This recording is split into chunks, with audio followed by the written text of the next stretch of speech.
It's midnight and you're watching Nightline with me, Muhammed, Ahmad, Hamdan. The top stories.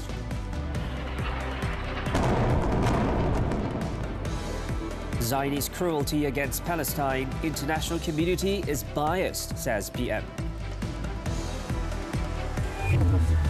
And record-breaking China brings curtain down on biggest Asian Games.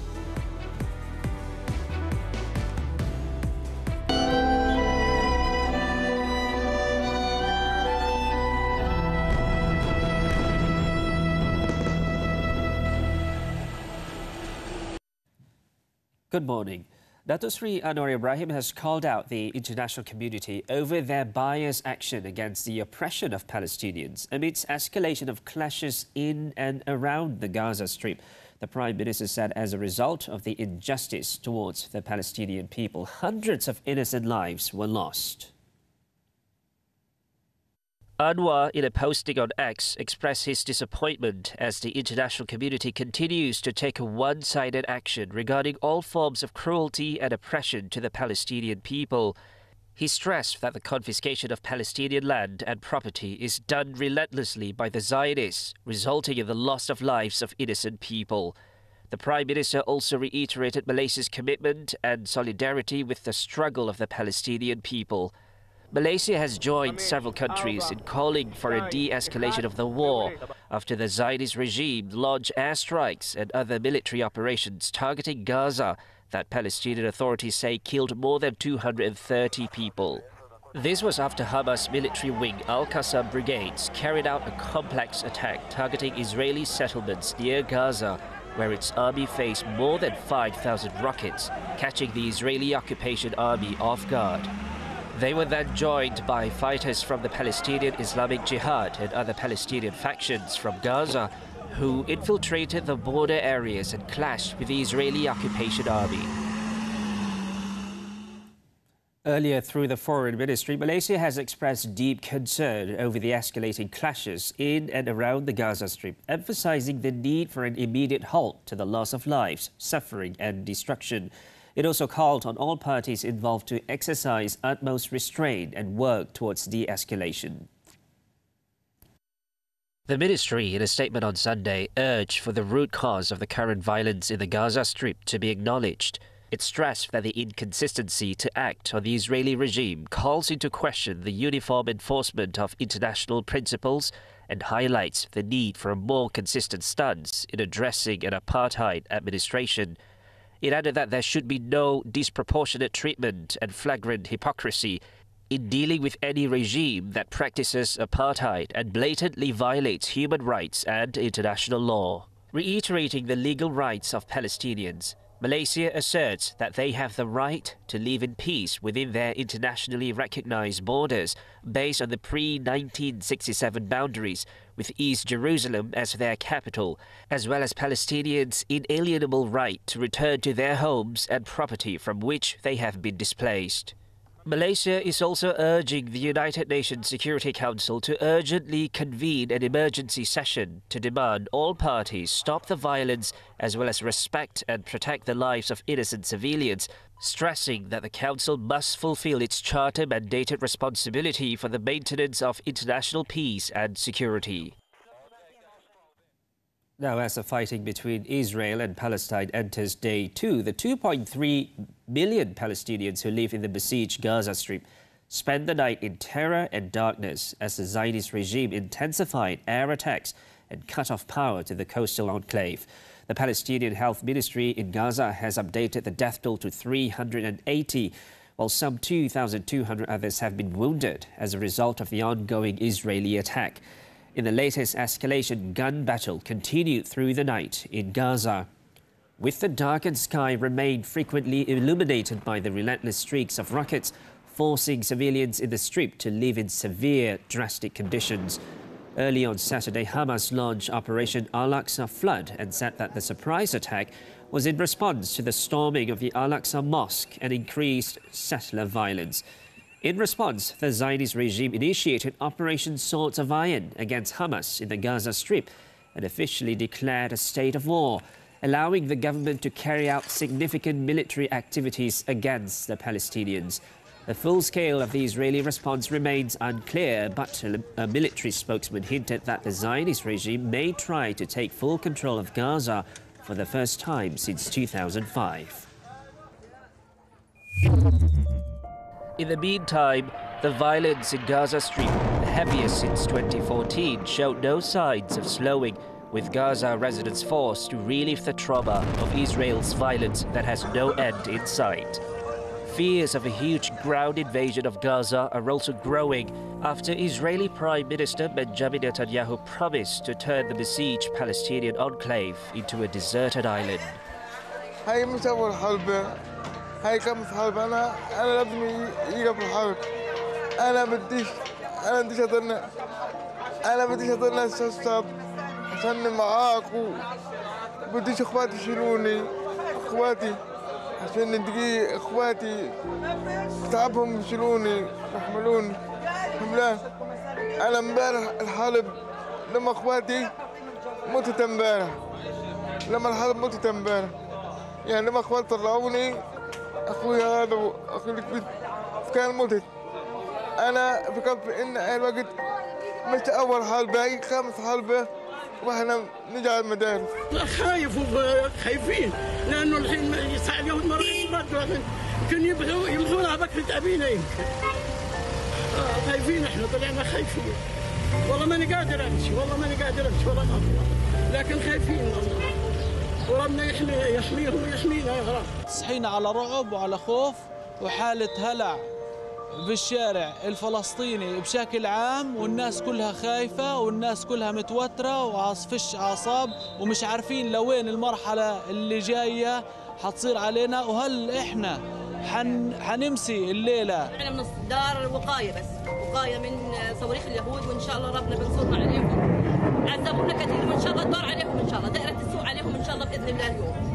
إن شاء الله النصر للمسلمين، إن شاء الله النصر لفلسطين، إن شاء الله بترجع القدس، إن شاء الله بإذن الله النصر بين عينينا بإذن الله. ومهما عملوا فينا بإذن الله إن شاء الله منصورين ومش هيقدروا علينا. طب أنت شردت من دارك يا حج، يعني خايفة من القصف، خايفة من إيش بالضبط؟ لا والله ما نخاف، والله ما نخاف، والله ما نخاف. الموت واحد وكلنا ميتين، ولكن النصر لنا بإذن الله رب العالمين.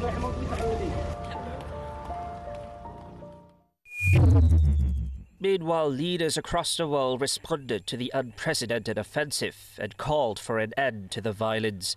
Saudi Arabia's concern over the escalating violence is evident in its monitoring of the situation, highlighting the need for an immediate de-escalation. The country's foreign ministry in a statement said the kingdom is closely following the developments of the unprecedented situation. It also reiterated its repeated warnings of the dangers of the explosion of the situation as a result of the continued occupation. Meanwhile, Qatar's foreign ministry said Israel alone was responsible for the ongoing escalation of violence with the Palestinian people. It called on the international community to prevent the Zionist regime from using these events as an excuse to launch a disproportionate war against Palestinian civilians in Gaza. Iran, in the meantime, explicitly endorsed Hamas in the conflict, the most direct support for the fighters from any government official globally. Its supreme leader, Ali Khamenei, congratulated the Palestinian fighters and said it will stand by them until the liberation of Palestine and Jerusalem. Turkish President Recep Tayyip Erdogan also called for restraint from all parties, which has long provided financial support to the besieged Gaza Strip, and blamed Israel for the increase in violence. Erdogan also urged Israel and Palestinians to avoid further escalation and to stay away from impulsive steps that raise tensions. Penjenayah yang paling dikendaki iaitu Mat Komando berjaya melarikan diri. Kalau polis umpamanya nak bertindak, he want to kill the policeman. Kumpulan ni, dia rompak dia tak pakai topi muka. Dia memang pergi rompak serbu begitu saja. Fail Mahkamah, Rabu 9 malam di TV3 dan stream secara HD di Tonton. Moving on, the victory by Barisan Nasional in the Palanga by-election on Saturday is a continuation of the excellence shown in the Pulai Parliamentary and Simpang Jeram State by-elections, and a result of the unity government's cooperation in breaking the narrative of slander and narrow racism. Prime Minister Datuk Seri Anwar Ibrahim said the win has also inspired the unity government to continue promoting the national development agenda for the well-being of the people based on the Madani economic framework.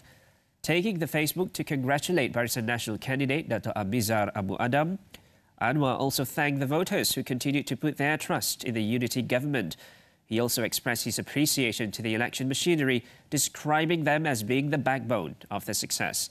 The 53-year-old Amiza won the Palanga by-election, defeating Perikatan Nasional's Kasim Samad and independent candidate Hasli Helmi DM Zulhasni.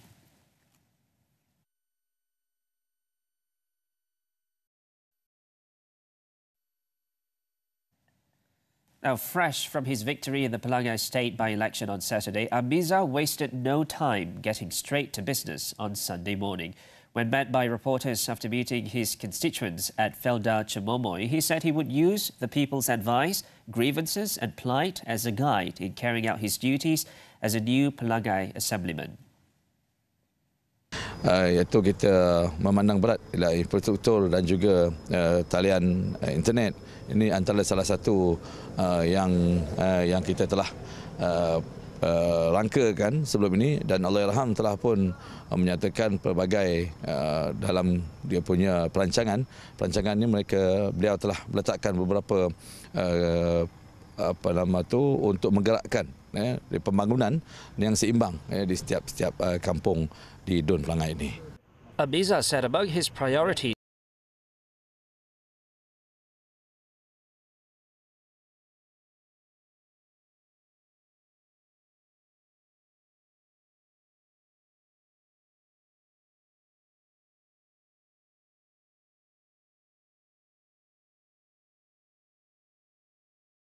market complex in Felda Cemomoy. The Pelangai by-election was held following the death of Datuk Seri Johor Harun, who was also the Pahang Local Government Housing, Environment and Green Technology Committee Chairman in a plane crash in Shah Alam on August 17th. Tan Sri Razaruddin Hussein is on a mission to restore the force's honour and public trust towards it. In an exclusive interview with Media Prima, the Inspector General of Police, who has just passed his first 3 months in office, firmly believes that this mission can be accomplished through the fortification of the core principles of integrity, governance and professionalism. Acknowledging the existence of a few bad actors within the force, Razaruddin said they are currently implementing several measures to improve services and reduce opportunities for misconduct and corruption. One of them is to have every officer in charge of police districts to visit lockups at least 4 times a day to prevent custody deaths. OCPD perlu melawat lockup sekurang-kurangnya 4 kali sehari. Itu salah satu intervention nak menentukan orang yang ditangkap, yang ditahan di dalam lockup ini terjaga, tak bunuh diri. Razaruddin added every investigation officer should also play their role to ensure the well-being of their detainees. Meanwhile, in an effort to combat corruption, a directive has been issued by the Integrity and Standard Compliance Department for supervisors to closely engage their subordinates, failing which could lead them to disciplinary actions. Contingents or district officers that carry out programs involving finances would also need to report the financial sources to the Integrity and Standard Compliance Department. Razaruddin, however, clarified that the number of police officers involved in corruption is rather small, citing that from January until August 31st, 90 officers were arrested by the Malaysian Anti-Corruption Commission, which represents only 0.07% of the total force. Commenting on another matter, the IGP said the convenience brought by technological advances has opened up more opportunities for criminals to engage in immoral activities and escape enforcement. Dengan kes-kes yang melibatkan AI sekarang ni, media sosial ini, memang kes itu kita lihat bahawa terlampau banyak. Yang ini kita akan redeploy untuk kita tambah kepada pihak JSJK.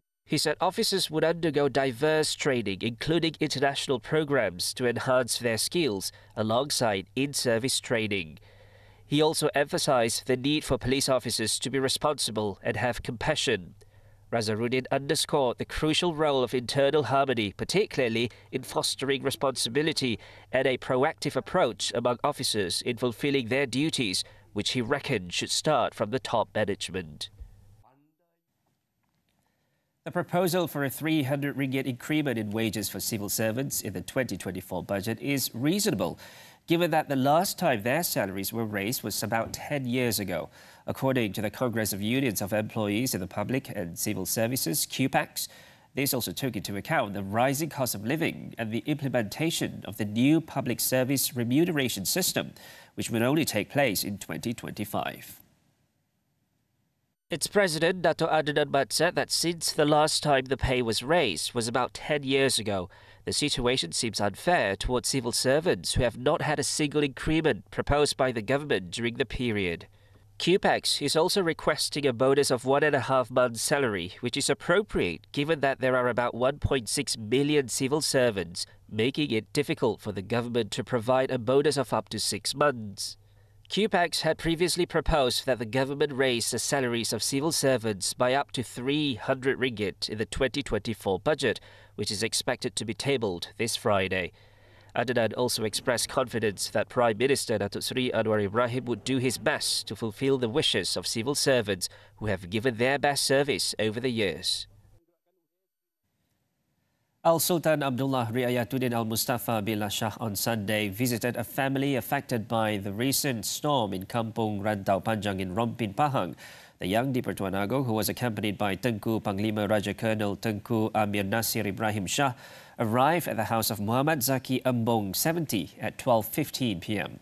During his visit to Rompin, Al-Sultan Abdullah also handed over donations to 143 people, comprising asnaf, single mothers and new reverts from 6 villages at a simple ceremony at the Leban Condong Multipurpose Hall. One of the recipients, Mazlan Abu, 65, from Kampung Rantau Panjang, was thankful for the donation, which he described as very meaningful since he could not work due to health problems. Death toll from Afghanistan earthquake climbs. News from the foreign front when we return.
Welcome back onto the foreign front. The death toll from strong earthquakes that shook western Afghanistan has risen to over 2,000 in the deadliest tremors to rock the quake-prone mountainous country in years.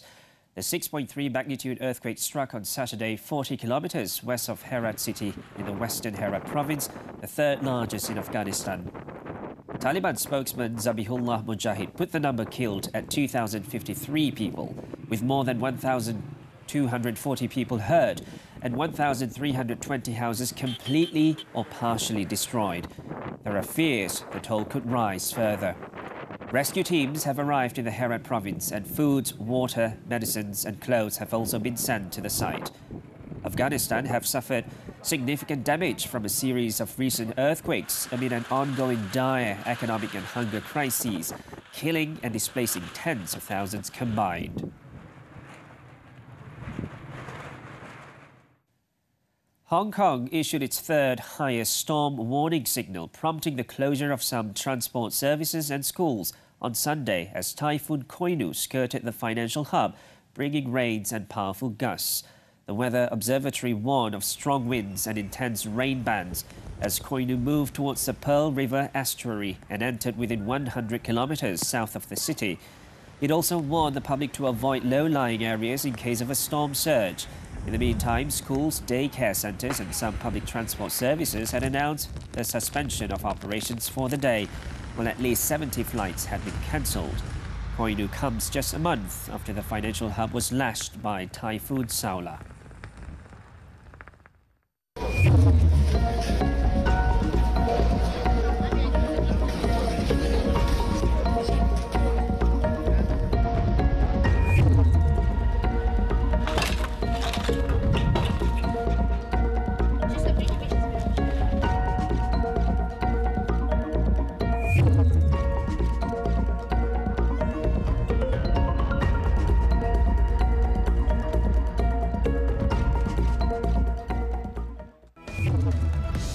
No medal on the last day. Sports after these breather.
Now, the 2022 Hangzhou Asian Games host China racked up a record 201 gold medals before the curtain came down on 2 weeks of tears and triumphs in Hangzhou on Sunday. The 19th and biggest Asiad concluded at the 80,000 capacity Olympic Stadium, with China handing over to Japan for 2026 at a celebratory closing ceremony.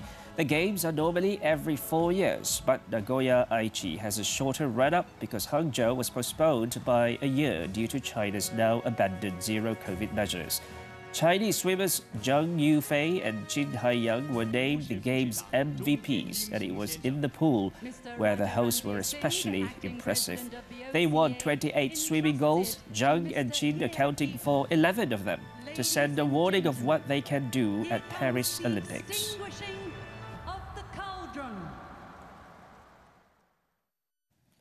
And earlier, the wish of the Malaysian contingent to add more medal glitters on the last day was shattered after karateka C. Shah Balarani was eliminated in the second round.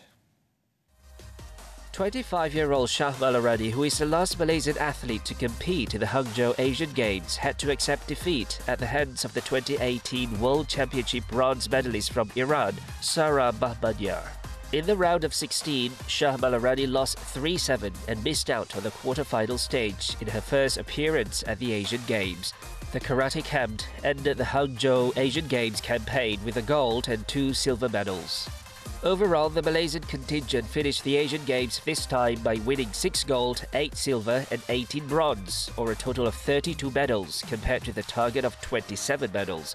It, however, fell short of the nation's best ever showing at the 2010 Guangzhou Games, with 9 gold, 17 silver and 17 bronze medals.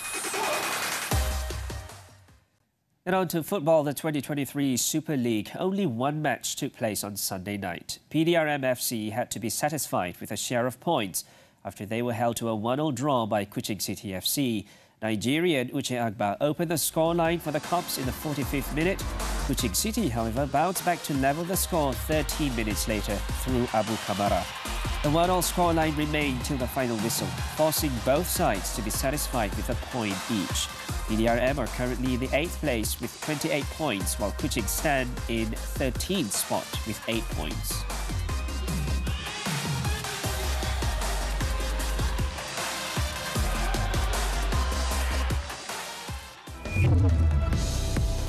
More to come. Roger Ng back in Malaysia for 1MDB probe. Don't go away.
Welcome back. Police have confirmed that former Goldman Sachs banker Roger Ng has arrived in the country to assist in the investigation into the One Malaysia Development Berhad 1MDB scandal. Inspector General of Police Tan Sri Razaruddin Hussein said Ng arrived in the country on Saturday night but did not disclose his whereabouts for security reasons. On Friday, the media reported that Ng, who was sentenced to 10 years in prison in New York for helping loot billions of dollars from 1MDB, would be handed over to Malaysia to face related charges. It is learned that Ng will also be investigated, including by the Malaysian Anti-Corruption Commission, MACC, and the Securities Commission.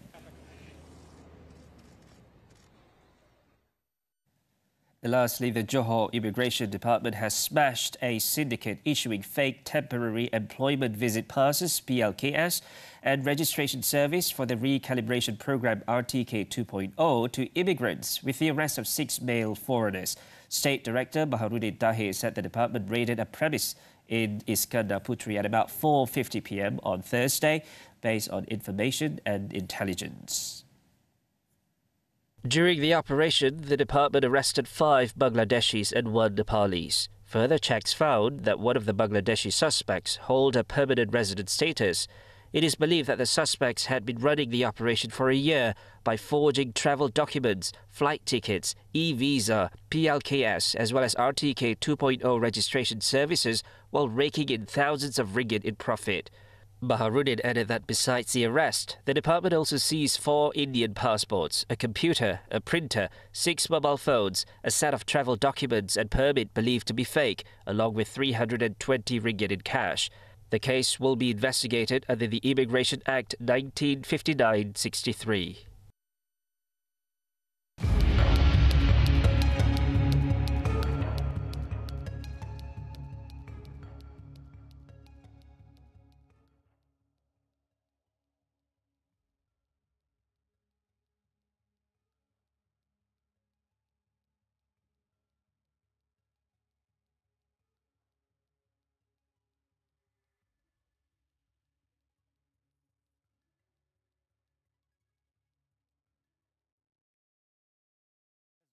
Draws were closed this time around. Let's take a look as 12 fragmented skulls were found in the Monte Grande archaeological site near the spiral-shaped pre-Hispanic temple that marked the beginning of the religion in the Peruvian Amazon. I'm Muhammed. Thanks for watching and have a great weekend.